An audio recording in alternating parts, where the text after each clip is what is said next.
Om Shanti. Good morning. साकार मुरली 19 दिसंबर 2022। बाबा का मीठा मीठा लेटर हम मीठे मीठे बच्चों के मीठे मंथन के लिए। आज मीठे बाबा ने कहा, मीठे बच्चे, शिव बाबा इस समय तुम्हारे सामने हाजिर नाजिर हैं। जब हम मधुबन में जाते हैं, बाबा से मिलते हैं, तो महसूसता होती है कि जैसे spiritual power, spiritual energy supreme power से आ रही है। बाबा कहते तुम्हें पहले निश्चय चाहिए। क्या निश्चय चाहिए? कि हमें पढ़ाने वाला कोई मनुष्य नहीं, कोई देवता नहीं, कोई सन्यासी नहीं, स्वयं परमात्मा है, निराकार शिव बाबा है, शरीरधारी नहीं है।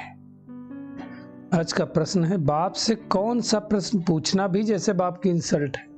बाबा कहते कई बच्चे बाबा से पूछते हैं, बाबा आपकी स्तन में पदरामणि कब तक आ पाएंगे? इनडायरेक्ट पूछना हुआ ना, मतलब विनाश कब होगा, वही पूछ लिया ना। तो बाबा कहते हैं ये तुम मेरी इंसल्ट करते हो। मेहमान से पूछना होता है कि आप कितने दिन रहेंगे। कोई आया आपके घर और आप पूछो, हाँ भाई कब तक आप रहोगे, चाय पियोगे क्या, खाना खाओगे क्या? अब आया है तो भाई चाय भी पिएगा, खाना भी खाएगा। तो इंसल्ट, इसका मतलब क्या हुआ? वो बोझ है तुम्हारे लिए। तो बाबा कहते हैं ऐसे तुम भी पूछोगे तो मैं यही तो समझूंगा कि बोझ हूं क्या। शिव बाबा कहते जब तक यहाँ हैं तो खुश होना चाहिए ना। भगवान हमारे सम्मुख बैठा है, क्या तकलीफ है? इसलिए ऐसे प्रश्न बाबा से नहीं पूछने चाहिए।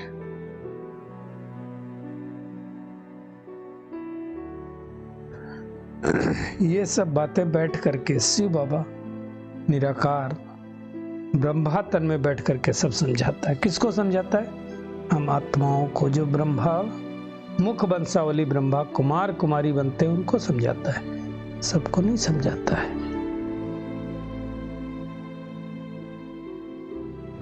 बाबा कहते हैं अगर किसी को साक्षात्कार भी कराना ना हो तो ब्रह्मा के द्वारा, शुरू में तो ब्रह्मा बाबा के द्वारा ही साक्षात्कार होते थे। ब्रह्मा बाबा दिखता था, फिर श्री कृष्ण दिखता था। अब बिंदी है, अगर बाबा अपना साक्षात्कार कराए तो कुछ समझ में नहीं आएगा। तो बाबा इस साधारण तन का आधार लेकर के सुनाता है ज्ञान, इसलिए ब्रह्मा को नामी ग्रामी कहा जाता है। ये बाबा का रथ है। और अगर शिव बाबा नहीं होता तो ब्रह्मा बाबा तो था ही नहीं ना, फिर तो दादा लेख राज थे। ये समझने की बात है। बाबा कहते हैं शिव जयंती त्योहार भी इस समय का है। त्रिमूर्ति शिव परम पिता परमात्मा ब्रह्मा द्वारा स्थापना करते हैं। श्री कृष्ण कोई नई दुनिया की स्थापना नहीं कर सकते। तो हम ब्रह्मा की औलाद कौन हो गए? ब्राह्मण हो गए। वो हमारा ग्रेट ग्रेट ग्रैंडफादर, जिसको दुनिया में कोई आदम बीबी, कोई आदिदेव भी कहते हैं।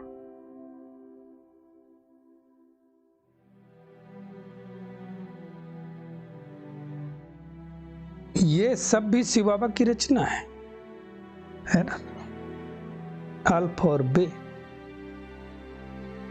अल्फ को याद करेंगे तो बेबासा ही मिलेगी। बाबा ने कहा ये बातें जो अच्छी रीति समझते हैं ना, वही ऊंच पद पाते हैं। तो क्या मैं आत्मा समझती हूँ? सोचना है। अगर समझती हूँ, समझ करके धारण करती हूँ तो ऊंच पद। बाबा कहते हैं दुनिया में कहते मनुष्य कितने घोर अंधेरे में है। कल पहले भी जब आग लगी थी, मतलब परिवर्तन हुआ था, विनाश हुआ था, तब सब जगह थे, अरे भगवान आ गया, भगवान आ गया। अब फिर से वो सीन होने वाली है। दुनिया को नहीं पता चल रहा है, अचानक चालू हो जाएगा। दूसरे धर्म वाले इन बातों को नहीं समझेंगे, ना पुरुषार्थ करेंगे, क्योंकि सतयुग में तो इतने चाहिए नहीं ना, थोड़े होंगे। सब जो सूर्यवंशी घराने के होंगे वही आएंगे, है ना। बाबा कहते हैं सब ड्रामा के बंधन में बांधे हुए हैं। भगवान खुद ड्रामा के बंधन में बंधा हुआ है, तो बाकी क्यों नहीं होंगे? बाबा कहते किसी भी बात का रिस्पॉन्ड ड्रामा में होगा ना, तो मैं बताऊंगा। ड्रामा का सारा राज अभी थोड़ी बाबा बता देगा, जब नूंदा होगा तो बता देगा, है ना। बाबा ऐसे थोड़ी बोल देगा कि कल विनाश होगा, परसों विनाश होगा, इतने वर्षों बाद में। नहीं, ड्रामा अनुसारी बाबा खोलेगा सब कुछ। बाबा कहता है मेरा फर्ज है, मैं तुमको पढ़ाने आया हूं, ज्ञान देने आया हूं, इसलिए मुझे ज्ञान का सागर मनुष्य सृष्टि का बीज रूप कहा जाता है। तो इस बात को हमें अच्छी तरह से समझना है। अब इस समय हुआ क्या कि मुख्य धर्म है नहीं, बाकी सब धर्म है, इसलिए बनियान ट्री का बाबा मिसाल देता है। कल पा करके बाबा हमें दुखों से छुड़ा करके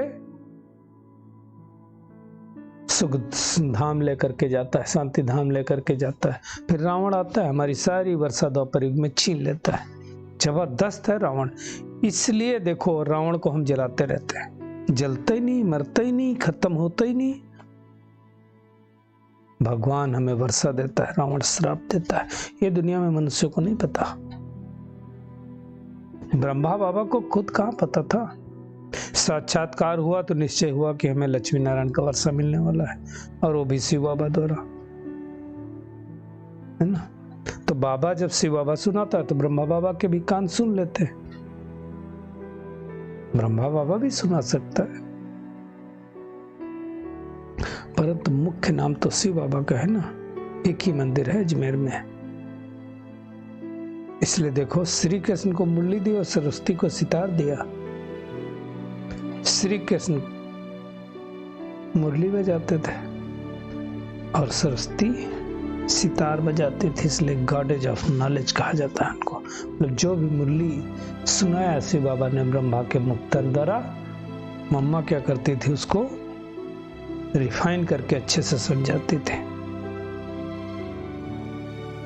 तो ये सब बातें कौन समझा सकता है? निराकार परमपिता परमात्मा। बाबा कहते हैं अगर साधु संत ये बातें सब समझ जाए ना कि भगवान आकर के दैवी राज की स्थापना कर रहा, तो भीड़ मच जाए। पर ड्रामा में ऐसा नहीं है। आएंगे नहीं, आएंगे टाइम पर ही। बाबा राजयोग सिखलाता है ना। जो पास होते हो हम सबको मालूम है, सूर्यवंशी में जाते हैं, फेल होते हो चंद्रवंशी में जाते हैं। तो सूर्यवंशी की प्रजा अलग होगी, वो सूर्यवंशी वाली होगी। चंद्रवंशी की प्रजा जो होगी चंद्रवंशी, मतलब जो फेल हुए होंगे वही चंद्रवंशी में होंगे, जो पास होंगे वो सूर्यवंशी में जाएंगे। ऐसा नहीं हो सकता है कि जो चंद्रवंशी के राजा महाराजाएं हो वो तो सूर्यवंशी में प्रजा होंगे। ऐसा नहीं है, कुछ ना कुछ मार्क्स से फेल हुए होंगे। तो ये सब बातें बाबा कहते तुम्हारी बुद्धि में हैं, इसलिए तुम हो सुदर्शन चक्रधारी ब्राह्मण। गुप्त भेष में भारत को स्वर्ग बना रहे हो ना। गुप्त भेष में किसी को थोड़ी मालूम, इसलिए बाबा कहते तुम्हारे लिए स्वर्ग जरूर चाहिए। पुरानी दुनिया को तो खत्म करना ही पड़ेगा, कैसे स्वर्ग आएगा। इसलिए तो स्थापना हो रही है नई दुनिया के लिए। पुराने भंभौर को आग लगनी है, बाकी थोड़ा बहुत जो समय बता है वो भी बीत जाएगा।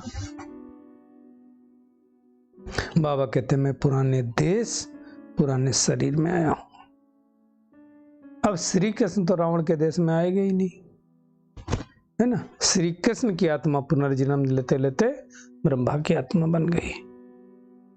ये सब समझने की बातें हैं। बाबा कहते हैं ये अंतिम शरीर है, फिर यही शरीर नंबर 1 पावन बनता है। ये सब बातें किसी की बुद्धि में थोड़ी है। बाबा कहते मैंने तुमको सूर्यवंशी चंद्रवंशी सब ज्ञान समझा दिया, बनाया था फिर से बना रहा हूं, और इसी ज्ञान के आधार पर हम विश्व पर जीत जा पाते हैं, जगत जीत बनते हैं, फिर हार खा जाते हैं, धीरे धीरे नीचे गिरते हैं। बाबा कहते धीरे धीरे साइंस भी रिफाइन होती जाएगी। अभी तो हो ही गई, उस समय बाबा ने कहा था 1969 के पहले की बात है। 3-4 घंटे में लंदन पहुंच जाएंगे। अभी तो कितना फास्ट पहुंच जाते हैं।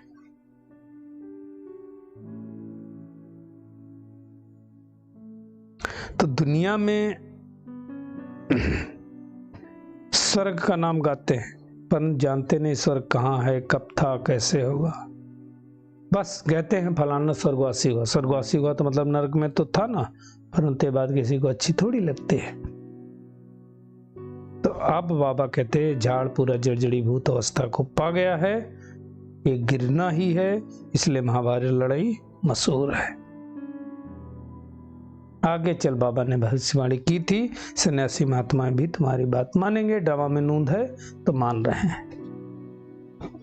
आज का होमवर्क क्या है? हमें पढ़ाने वाला स्वयं शिव परमात्मा निराकार है, इसलिए हमें इस निश्चय में रहना है। गुप्त रीति से हम भारत को स्वर्ग बनाने की सेवा कर रहे हैं, करते रहेंगे, रूहानी सेवाधारी बन गए हैं। हमारा सर्वोत्तम ब्राह्मण कुल है, हम सुदर्शन चक्रधारी हैं, इस नशे में रहना है, संशय नहीं उठाना किसी बात में। आज का बाबा का वरदान है, परमात्म चिंतन के आधार पर सदा बेफिक्र रहने वाले निश्चय बुद्धि निश्चिंत भव। बाबा कहते हैं संसार में कितनी दुनिया वालों की चिंता, हर कदम में चिंता है, और हमारे हर कदम में परमात्म चिंतन है, हर संकल्प में परमात्म चिंतन है, इसलिए बेफिक्र बादशाह करण करावनहार करा रहा है, हम निमित्त करणहार किए जा रहे हैं। बाबा कहते हैं सर्व के सहयोग की उंगली है, इसलिए हर कार्य सहज और सफल हो रहा है, सब ठीक चल रहा है और चलना ही है। क्यों? चलाने वाला चला रहा है, कराने वाला करा रहा है।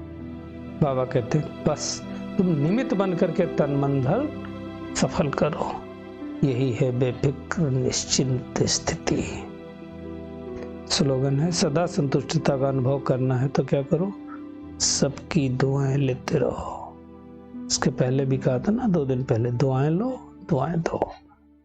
चलिए परमात्म किरणों के नीचे बैठ जाते हैं और अनुभव करते हैं, मैं बेफिक्र बादशाह आत्मा हूं, निश्चय बुद्धि निश्चिंत आत्मा हूं, संतुष्ट मणि आत्मा हूं, अपने तन मन धन द्वारा भारत को स्वर्ग बनाने की सेवा में तत्पर हूं।